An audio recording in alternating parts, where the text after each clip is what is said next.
I didn't become a little bit of a slag. I became a total slag. I think I don't do drip or money or fashion. I do arts. For me, it's about arts. That's it. So I was watching some Bonnie Blue videos recently. Let me tell you something. All right. Let me tell you something. Wait. Okay, long story short, if you're new to the channel, I like to make art and talk about things that I'm into.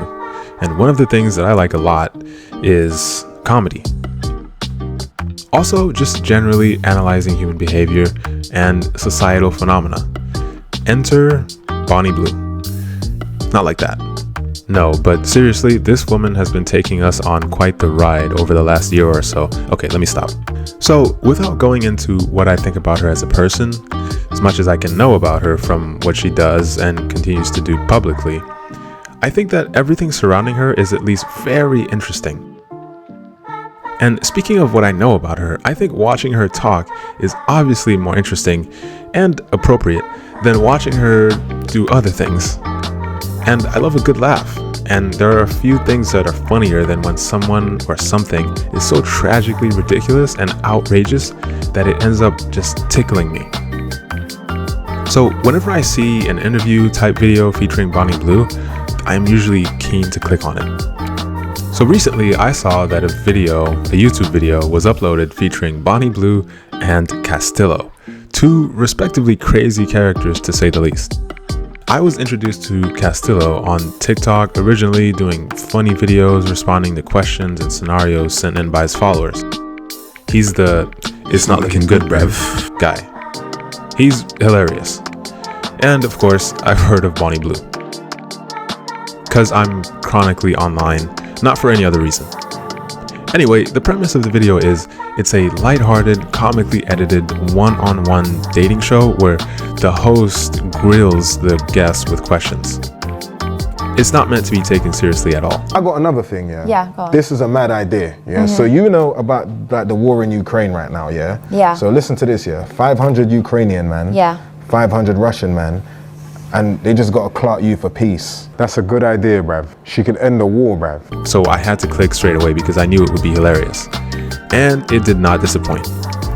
But after watching that video, I saw another video suggested from the same channel. Another interview, but with a significantly different tone and a significantly different approach from that host, Michelle Bingley, if that's how you say her last name. But we'll get to that video later. For those who don't already know, Bonnie Blue is an adult star who had blown up on OnlyFans, the creator support platform that turned into a alt site. And actually recently she got banned from OnlyFans, as far as I know, which is quite a feat when you think about it. That's probably the first time I've heard of such a thing happening. Not that I keep up with that sort of news, but yeah, that's crazy. On the interviews I've seen and videos I've watched about her, she did say she started out in a much tamer aspect of sex work than what she is doing now, being a cam girl and stuff like that. And from then until now, she's pulled some crazy stunts, to say the least, to really push things to the limit and continue to go viral and continue to make a lot of money. She's obviously a very polarizing figure, and she causes a lot of discussion. There are lots of documentary-style videos about her if you want to know as much about her life story as you can. But this is not the video for that. Instead, in keeping with the MO of this channel, I decided to overanalyze these two videos in light of everything else I know about her. So let's get into it. First of all, being a star, sex worker, whatever you want to call it, is polarizing in and of itself. Some people see it as just another part of society, just another part of the adult world that has its place. Some see it as a downright abomination and as a work of the most evil force in the universe. But at least we're all able to find some middle ground about this without any fighting or shaming or vilification on either side, right? Drop a comment below stating where you stand on the issue.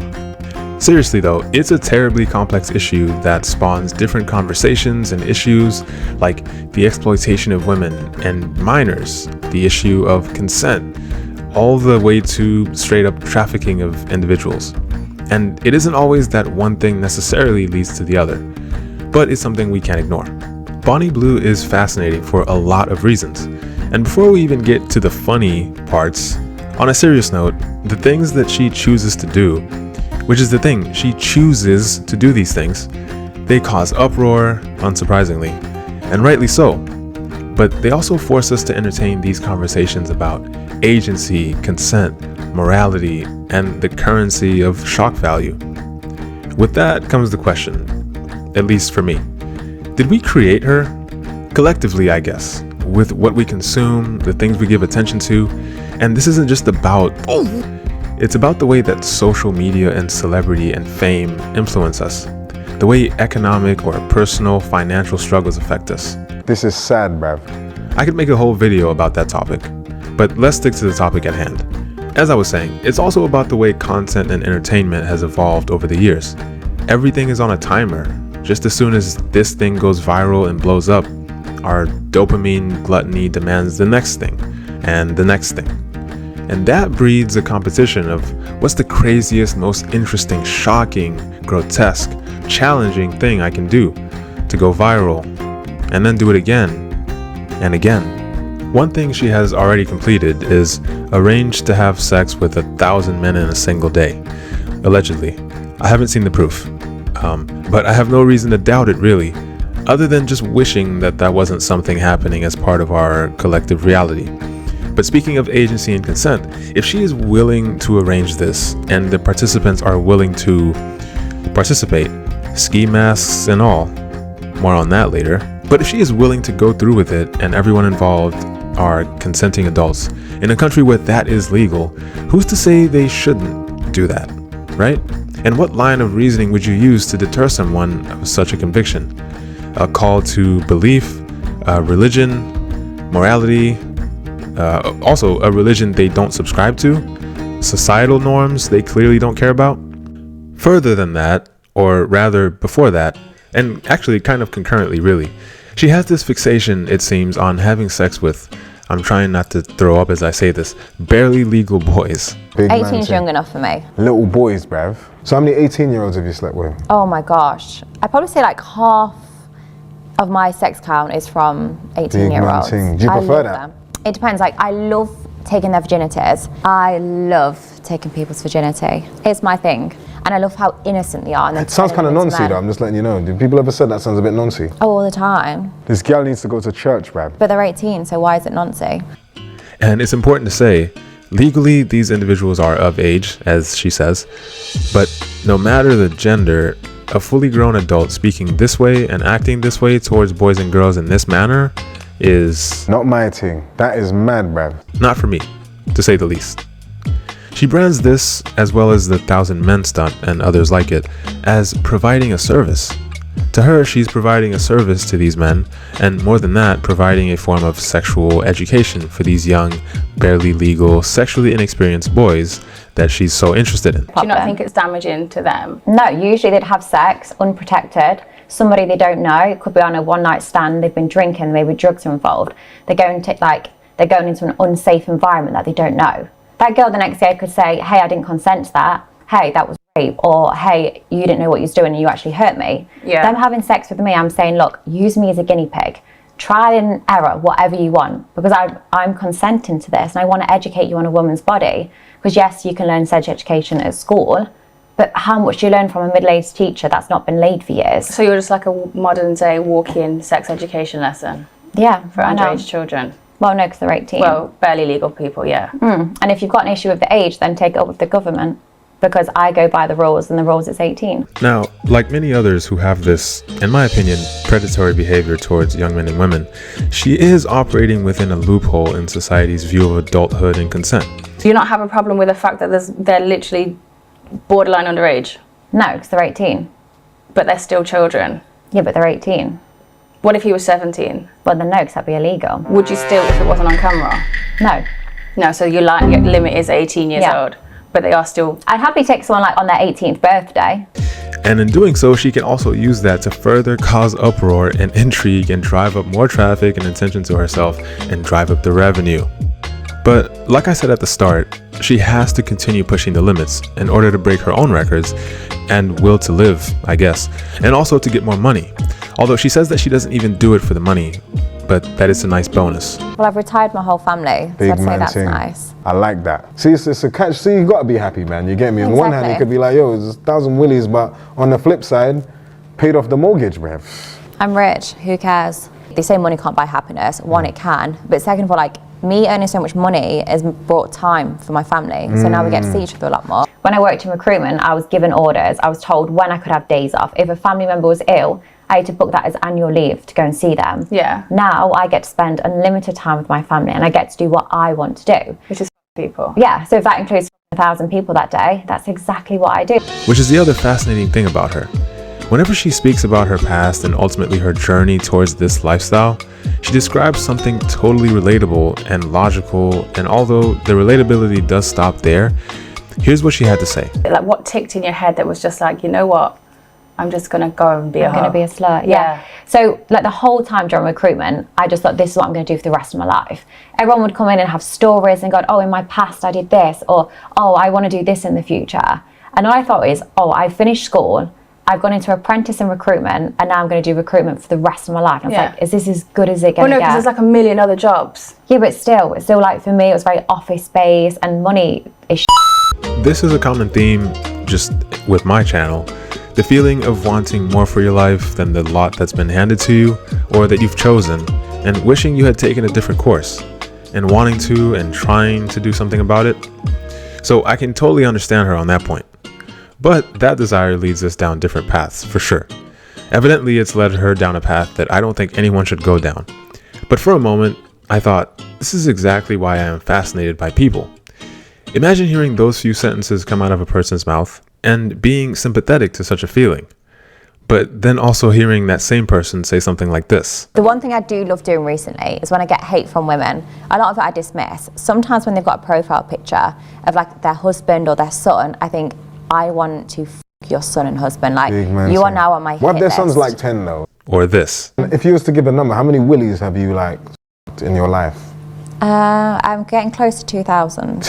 You're getting close to 1,000? 2,000. 2,000, bruv. What's your goal though? Like what's levels to you? Like, yo, I'm gonna be in the Guinness Book of World Records when I hit this number. I think like 10,000. Imagine getting a number of 10,000. Now that'd be something my daddy would be very proud. This thing is tapped, bruv.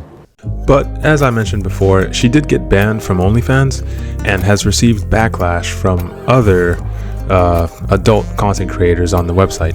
One in particular, which I won't name.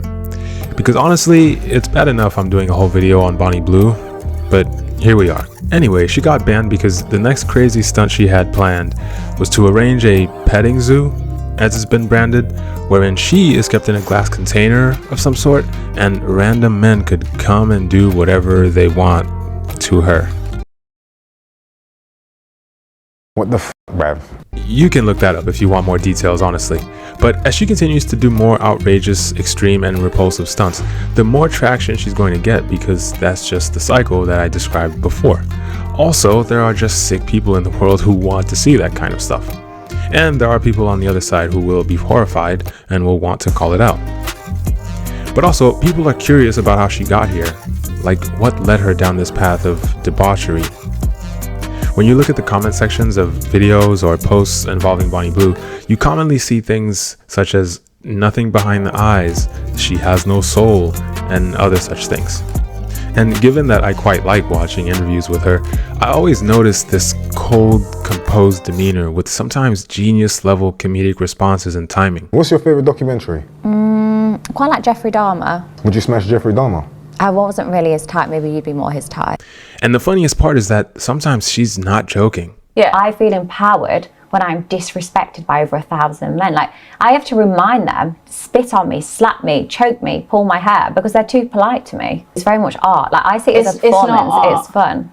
It's not. People aren't going to pay to go to a theatre and watch you get dug out by a million men. It's just not, it's not art. I think you find my bank balance disagrees with what you've just said. So I find myself asking, is this a fundamentally deranged person, a lost soul, or just an evil marketing genius?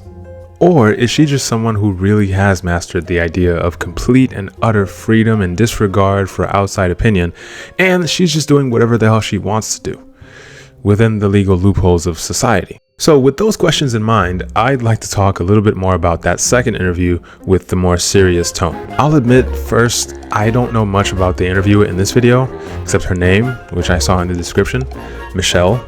But the thing is, with the spectacle that this turned out to be, you don't need any context. You just jump in like a pool on a hot summer's day. Or like Bonnie Blue if you're the 563rd guy in line. So as I said earlier, this interview went down a different way from the first one, and it was not funny. Well, sometimes it was, but generally it just wasn't funny. It was basically like entering a roundabout and just driving around in a circle over and over until you vomit. And I love that. That's disgusting. I love it. The host or interviewer, Michelle, asks Bonnie some basic questions, but almost immediately ramps up to about 1,000 men. Sorry, that's still on the brain. Ramps up to about 1,000, and she launches into judging and scolding Bonnie for what she does, and almost attempting to pry Bonnie Blue open and get her to admit there and then that, oh, in fact, yes, I am a damaged and empty shell of a person, and what I'm doing is abhorrent. Thank you for helping me see that. Thank you so much. So sorry, should I sit here and cry that? I don't want you to cry. I took 1,000 It's not. guys. It's not about crying. You don't need to sit and cry that you as guys. But there's a thing called shame, and we should probably bring that back. But obviously that doesn't work. This approach just doesn't work. It doesn't work for any kind of similar circumstances. When you fundamentally disagree with someone's worldview or lifestyle, and vice versa, and especially in this case, when you think you're in the right and you want the other party to see the light, and all you do is just hammer them with your own viewpoints. Even if and when you are right, this approach simply does not work. And it reminded me of the conversations and dynamics that go on today, just socially and politically and with religion. All of it.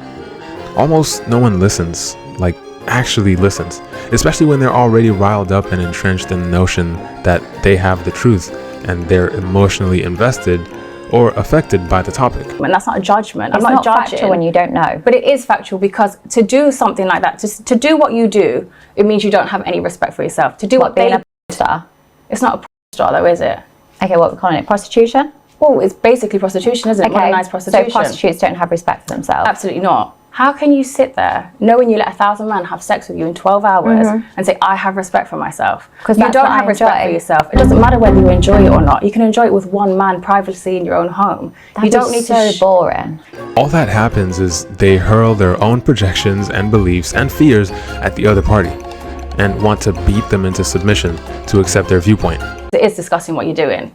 But that's just a fact. Again, it's not a judgment. I'm not. No, that's your it's opinion. Not my opinion. No, that's Opinion a fact. and facts are very different. Yeah, exactly. My opinion is that I think you're actually a really pretty girl. My fact is that you are a whore and you are a prostitute. That's a fact. Yeah. And what you're doing is disrespectful and it's disgusting. No, That's you a find it fact. disrespectful. No. The world finds it disrespectful and disgusting. The only person who doesn't have a problem with it currently is you and any boy who's getting satisfaction from it, because I wouldn't say the world. barely legal. I'd say I've slept with obviously nearly 2,000 people. Yeah. They don't find it disgusting. Of course they do. They probably think you're disgusting.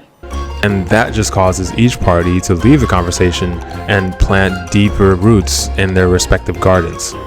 But I admit, in this case, as a woman sitting across from another woman whom you believe is actively working to destroy the perception of women, the advancement of women, and destroying herself and her body in a way, it makes sense that you would be intensely affected emotionally, morally, or ethically, and also intellectually. Well, yeah, the world is a bit sensitive, but people on camera and like trying to glorify it is something that people should complain about. Women have worked so hard for years and years and years to stop being objectified sexually and to be shown that we are actually more capable of things than we're supposed to be, than just as a sexualized object. And you're out here saying, actually, no, I'm a slut. I'll lay down and let anyone f me. I have nothing to prove. I've got no self-worth. You don't have to value me at all. And everything we're working towards, you're So just really, I'm disregarding helping it. the women out. So No, I'm saying, you're literally don't ruining everything that we've worked towards. I'm saying instead of flirting with that woman across the road who doesn't want to be wolf whistled and is going to cry about the fact she had a wolf whistle. Yeah. I'm saying just come and f me. But they're still going to do it, and the fact that you're normalizing the behavior of being a whore constantly is making men think, okay, women are more accessible now, and they think they have more chance with other women being like that, because you're making it like it's a normal thing when it's not. This is one of the more interesting parts of the video. Michelle makes some excellent points here. This is one of the few times in the whole video where I found myself feeling good about the way she was representing her side of the conversation. And my side of the conversation too, honestly. But once again, Bonnie's responses and general viewpoints, although abnormal and questionable and everything, are not without logic. The other thing is, it's clearly not normal, because not everyone 1,000 people. Yeah. But I, before every video, say, hey, this is what I enjoy. This is what I like. This is what I'm consented to. Yeah. This does not mean your wife at home and your wet wipes of girlfriends are going to enjoy this. But this is what I like. And this is my body. And as a woman, I'm taking control. And that's absolutely fine, like I said, to do it privately. But to be out there so publicly with it, when there's little girls that are going to see this and maybe one day be confused or be stuck or in a rut somewhere where they're feeling a bit about 5 years old, you could be a boy or a girl nowadays. If I want 1,000 people and they see that, I don't think that's the biggest issue. But it is though, isn't it? Because as a little girl, when you are growing up and you are confused or you don't know, or you might like someone's in a dead-end job and they think they're going to look at you and might consider, okay, maybe I should just sell my body, it's the easy way out and I'll just be a whore too. That's not a great example to set for any person. And as a woman, you should try, especially a woman who has a platform that you have now, should try and do something to help women, to uplift women, to make us feel secure, to make us feel safe, and to make us feel empowered. Whereas you just say, actually, we're not empowering, just lay down and be a wet rag for everyone, and that's it. Yeah, well, I'm saying, oh, don't worry about having sex with your husband, I'll do it for you. I'm saving people a job. But you're not, actually, because you're ruining people's marriages. Why would you want to someone's husband? If their husband wants to sleep with me and not talk about it with their wife, their marriage is already There's nothing to do with me. Yeah, of course. I'm not a marriage but why would you want to counsellor. entertain that situation anyway? Because if they're not having sex with their partner, I will happily do it on repeat. What the f, bruv? Should she see it as her responsibility to behave in a socially acceptable manner and be a role model to young girls or women in general? Should she care about her influence on women and girls around the world? Is she personally responsible for the judgments and opinions that people form around or about her? Is she personally responsible for the viewpoints and actions of reprehensible male characters in the world towards women? Drop your thoughts in the comments below. But given the way the rest of the video went, Michelle ended up not covering herself in much glory anyway. In a conversation with Bonnie Blue, mind you. And yes, it makes for good viewing, which is the whole point of the video.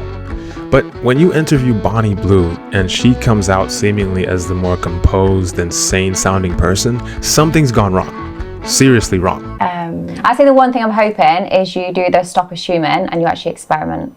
With sex? Just in general, if you're going to interview someone, probably do a more in-depth background check. I mean, you could really go in depth with me, like really deep. Yeah, I can imagine. But mine wasn't an assumption. Mine were more educated guesses or facts. Assumptions. Okay, but yeah, thank you so much for coming. Thank you. What did I learn from Bonnie Blue in these two videos? Well, basically she's cooked. But she's rich and cooked. And society is cooked. Because she was able to get rich by being cooked. Because we've got men paying this money. It didn't come out of nowhere. Men are paying for her OnlyFans and these videos and funding her lifestyle. And men are queuing up to be part of the 1,000 men and whatever else. I mean, it's literally in the title. That's a whole other problem, and I kind of sit on the fence asking myself who I have more disdain for, Bonnie Blue or these men. I'm not sure. And I don't really care to find out. At least not in this video. Maybe I'll do a video in the future about that whole relationship between people, mainly men, and sex and money. But for now, I'll conclude with my final thoughts on Bonnie Blue at least. Like I said at the start, despite the personal feelings I have about what she does, instead of preaching about how evil she is and sitting, stewing, and hating her and the people involved in what she is doing, I prefer to take an objective and observatory approach. Of course, personally, I don't agree with what she's doing, but that doesn't affect her, nor does it affect the people watching and participating in this stuff. So, for my own sanity, I just laugh at the funny bits, and I marvel at the bewildering nature of her words and actions, which I enjoy doing anyway. And I make videos like this, because I can. What else are we here for if not to occasionally go, that's crazy, when we see some crazy Anyway, that's all from me, guys. Thanks for watching if you got this far. Drop your comments below about what you think of Bonnie Blue and everything that I talked about. Like and subscribe for more, and see you on the next one.